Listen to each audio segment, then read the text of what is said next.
यसुमसी के अजीम जलाली और बबरकत नाम में आप सबकी सलामती हो। आप देख रहे हैं Prince of Peace TV. Doctor Francis Gill program health care के साथ एक बार फिर आपकी खिदमत में हाजिर है और हम खुदा की शुक्रगुजारी करते हैं कि स्टूडियो में आज हमारे साथ बहुत ही काबिल एहतराम मेहमान शख्सियत मौजूद हैं। हमारे साथ खुदा के खादम chairman prince of Peace TV professor पादरी अल्ताफ अजमी साहब मौजूद हैं। जी पादरी साहब, हम आपको वेलकम कहते हैं शुक्रिया प्रिंस ऑफ पीस टीवी पर प्रोग्राम हेल्थ केयर में। नाज़रीन, जैसा कि आप जानते हैं कि health care program Prince of Peace TV का ये मुनफरद प्रोग्राम है जिसमें हम अपने नाजरीन के साथ सेहत और तंदुरुस्ती की बातों को शेयर करते हैं। आज भी हम देखेंगे कि खुदा का कलाम सेहत और तंदुरुस्ती के हवाला से हमारी किस तरह से रहनुमाई करता है, और मैं खुदा के खादम से ये गुजारिश करूँगा कि वो कलाम खुदा में से आज जो भी कलाम खुदा ने उनको फराम किया हमारे साथ शेयर करें। जी पादरी साहब। डॉक्टर साहब, आइए कलाम मुक़द्दस में से पढ़ते हैं आपके साथ मिलके। जी रसूलों के अमाल की किताब उसका 9वां बाब 32वीं आयत से 35वीं आयत तक पढ़ेंगे और फिर इसी रेफरेंस को थोड़ी देर कलाम खुदा में यूँ मरकूम है। अमाल की किताब उसका 9वां बाब उसकी 32वीं आयत मुबारका में यूँ मरकूम है, और ऐसा हुआ कि पतरस हर जगह फिरता हुआ उन मुकद्दसों के पास पहुंचा जो लुदा में थे। वहाँ एनियास नाम एक मफलूज को पाया जो 8 वर्ष से चारपाई पर पड़ा था। पतरस ने उससे कहा, ए एनियास, यीशु मसीह तुझे शिफा देता है, उठ अपना बिस्तर बिछा। वो फौरन उठ खड़ा हुआ। तब लुदा और शरून के सब रहने वाले उसे देखकर खुदावंद की तरफ रजू लाए। खुदावंद के पाक कलाम के पढ़े सुने और कबूल किए जाने पर खुदावंद की खास बरकत हो। खुदावंद का नहायत शुक्र हो। नाजरीन, 34वीं आयत में लिखा है कि पतरस ने उससे कहा, एनियास, यीशु मसीह तुझे शिफा देता है, उठ आप अपना बिस्तर बिछा। वो फौरन उठ खड़ा हुआ। मेरे चीज़ों खुदावंद की शुक्रगुजारी करते हैं कि पाक कलाम हमें ये बयान करता है कि खुदावंद अपने लोगों को हर तरह से तरक्की करते हुए देखना चाहता है। डॉक्टर साहब, कलाम मुक़द्दस में मुक़द्दस यूहन्ना अपने खत में फरमाते हैं कि ऐ प्यारे, मैं खुश हूँ, मैं देखता हूँ कि तू रूहानी भी तौर पर भी तरक्की कर रहा है और जिस्मानी तौर पर भी तरक्की कर रहा है, क्योंकि खुदावंद अपने लोगों को सेहतयाब और तंदुरुस्त देखना चाहता है।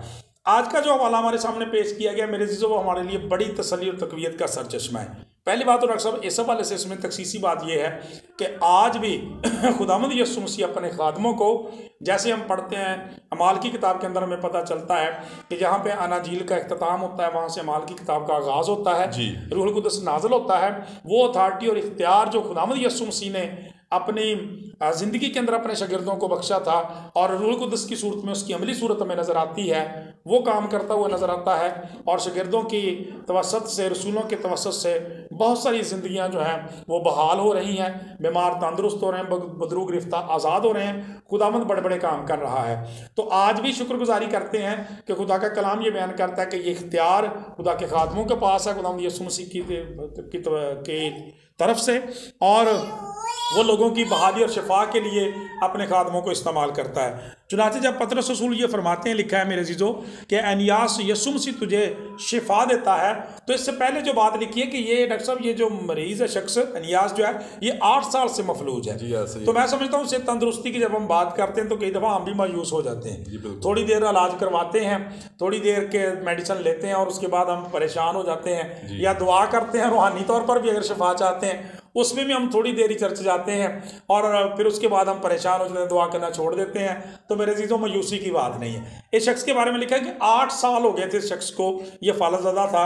और जब खुदा का कलाम ये बयान करता है कि पतरस रसूल आते हैं उनके घर में तो उसे खुशखबरी देते हैं कि एनियास, यीशु मसीह तुझे शिफा देता है। तो मैं समझता हूँ आज हर बीमार के लिए, हर लाचार के लिए, बदहाल शख्स के लिए, बदरू गिरफ्ता के लिए, किसी तरह से आप किसी भी जिस्मानी या रूहानी बीमारी का शिकार हैं, ये आपके लिए भी खुशखबरी है कि यीशु मसीह आपको शिफा देना चाहता और देता है। डॉक्टर साहब, यहाँ पे कितनी खूबसूरत एक बात लिखी है कि लिखा है कि वो जो है वो उठा और उसे लिखा है कि उठ आप अपना बिस्तर बचा। और आमतौर पर हम देखते हैं डॉक्टर साहब के बीमारों के लिए उनको दूसरा बिस्तर बचाता है, लेकिन यीशु मसीह की कुदरत देखें, खुदा पाक रूह की कुदरत देखें, उस अथॉरिटी और इख्तियार की बात देखेंगे। जब किसी शख्स पर नाज़िल होता है तो खुदावंद उसे इस कदर हील कर देता है कि वो शख्स खुद उठता है और अपना बिस्तरा बचाता है, बीमारी का नहीं, तंदुरुस्ती के वो बिस्तरे बचाने के लायक हो जाता है। और आपको याद ही है कि खुदा यीशु मसीह ने 12 अपनी ज़िंदगी में आप लोगों को कहा कि अपनी चारपाई उठाओ और अपने घर चला जा। तो खुदा का कलाम ये बयान करता है कि आप अपना बिस्तर बचा, वो फौरन उठ खड़ा हुआ। मेरे चीज़ों, आज आपसे भी ये कहना चाहते हैं कि हो सकता है कि शायद उस बेटी की तरह से जिसके बारे में पाक कलाम के अंदर लिखा है कि वो 12 साल से ब्लड कैंसर का शिकार थी, या उस औरत की तरह से जिससे 18 साल से कुबड़ापन था, अबलीस ने उसे कुबड़ापन का शिकार कर दिया था। हो सकता है 38 वर्ष के उस शख्स की तरह से आप बड़ी देर से किसी वबा बीमारी का शिकार हों, जिस्मानी तौर पर, रूहानी तौर पर किसी पेचीदगी का, किसी मुश्किल का शिकार हो सकते हैं।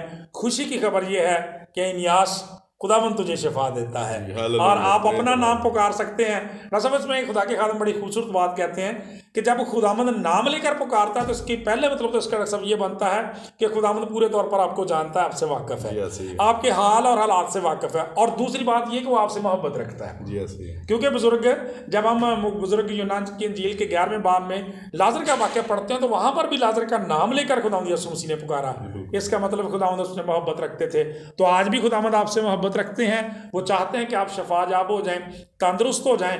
कलाम मुकद्दस में हम देखते हैं सब, जब हम पतरस रसूल की बात करते हैं तो आपको याद होगा कि एक दफ़ा उनकी अपनी ज़िंदगी में, उनके अपने ख़ानदान में भी ऐसा इशू आ गया था कि उनकी सास जो थी वो बहुत ज़्यादा बीमार थी, बहुत ज़्यादा तेज़ बुखार था।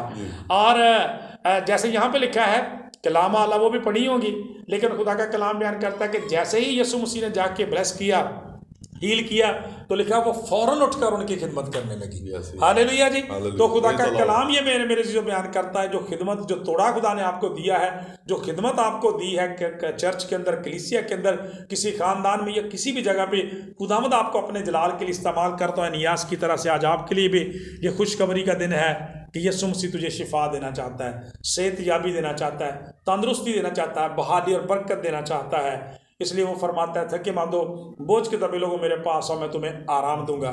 जब आप इस ईमान के साथ खुदावंद के पास आएंगे कि जो इनियास को मुखातब करके कहता है, इनियास को 8 साल का वो मफलूज था, खुदावंद उसे बहाल कर सकता है, तो मेरी वबा बीमारी जो चंद दिनों की है या चंद महीनों की है, उससे खुदावंद क्यों मुझे रिहाई नहीं देगा।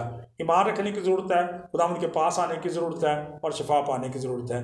खुदावंद से दुआ इस कलाम के वसीला से खुदावंद हम सबों को बड़ी बरकत। जी पार साहब, बहुत ज़बरदस्त आपने एक्सप्लेन किया है कि किस तरह से ईमान रखकर हम खुदावंद से शिफा हासिल कर सकते हैं, और उस इख्तियार जो खुदावंद यीशु मसीह ने अपने खादमों को बख्शा। क्योंकि खुदावंद यीशु मसीह ने फरमाया कि मैं तुझे इख्तियार देता हूँ कुछ सांपों और बिच्छुओं को कुचलो और दुश्मन की सारी कुव्वत पर गालिब पाओ। ये जो बीमारियां बेसिकली ये एक तरह से सांप और बिच्छू ही है ना। जी बिल्कुल ऐसे ये जो सारे असबाब हैं, सारी चीजें, ये इब्लीस के बिछाए हुए जाल है जो गुनाह की सूरत में हमारे जिंदगी के अंदर लेकर आता है, ताकि हम रूहानी तौर पर बीमार हो जाएं, जिस्मानी तौर पर।